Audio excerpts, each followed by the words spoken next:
वो कहते हैं ना कि बिना जले भभूति नहीं मिलती, बिना जले भभूति नहीं मिलती और बिना चले अनुभूति नहीं मिलती। जब तक आप चलोगे नहीं इस पथ पर तब तक आपको अनुभूति का कोई महसूस ही नहीं होगा।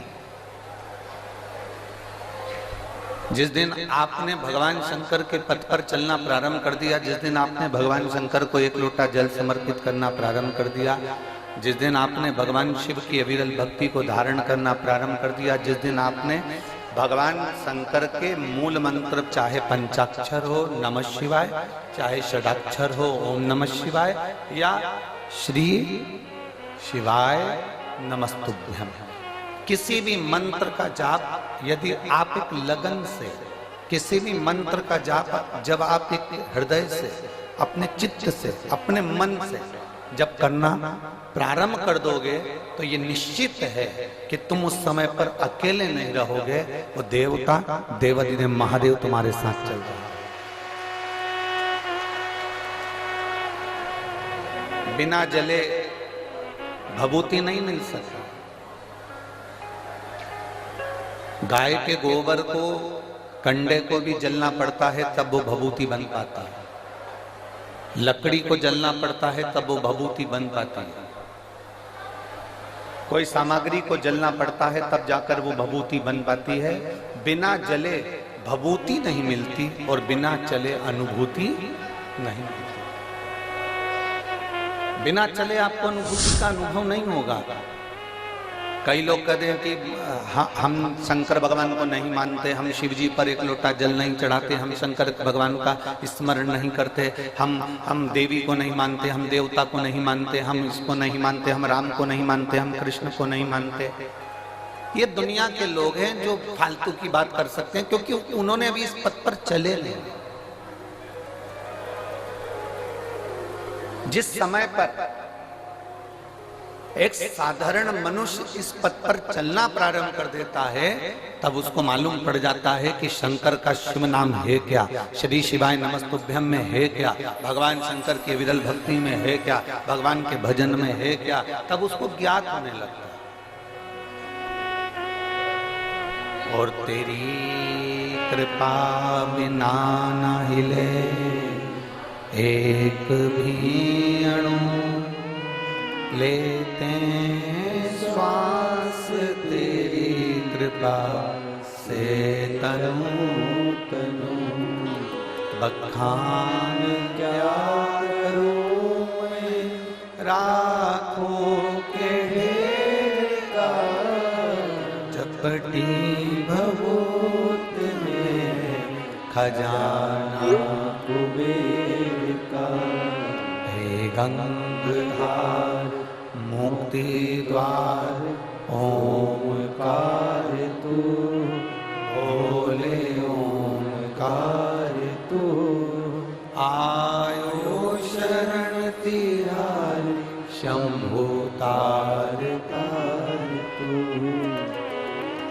बिना चले अनुभूति नहीं हो सकती, अनुभूति नहीं हो सकती।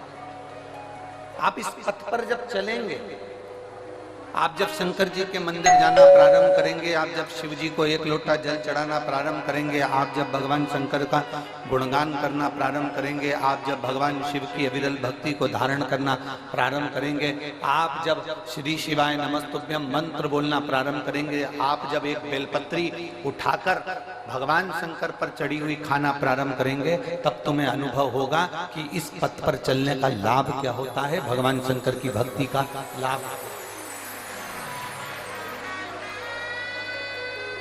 शिवलिंग को केवल शिवलिंग मत मानना। भगवान शंकर के शिवलिंग को केवल शिवलिंग मानने की गलती ना करिए। भगवान शंकर के शिवलिंग को केवल शिवलिंग ना समझिए। तुम्हारे घर में जो भगवान शंकर का लिंग विराजमान है, भगवान शंकर का शिवलिंग विराजमान है, उसको केवल शिवलिंग मत समझिए। उसको केवल शिवलिंग समझने का प्रयास ना करिए। भगवान शंकर का अगर शिवलिंग आपके घर में विराजमान है, भगवान शंकर का शिवलिंग आपके घर में शिवालय में विराजमान है, भगवान शंकर का शिवलिंग आपके घर के पास में कोई मंदिर में विराजमान है, भगवान शंकर का शिवलिंग यदि आपके नजदीक में विराजमान है, तो ये समझ लेना कि वो शिवलिंग नहीं है, वो शंकर का केवल शिवलिंग नहीं है। ये समझ लेना कि कोई बड़ा दुनिया का सबसे बड़ा हॉस्पिटल तुम्हारे घर के अंदर और तुम्हारे घर के नजदीक में विराजमान।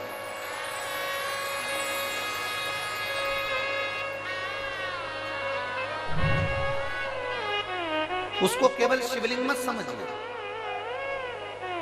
उसको केवल शंकर भगवान का शिवलिंग मत समझो, उसको ये समझिए कि वो हमारे घर में जो शंकर भगवान का शिवलिंग विराजमान है, हमारे घर में जो शंकर भगवान का शिवलिंग है वो साधारण नहीं, वो स्वयं शिव का एक प्रतिबिंब है।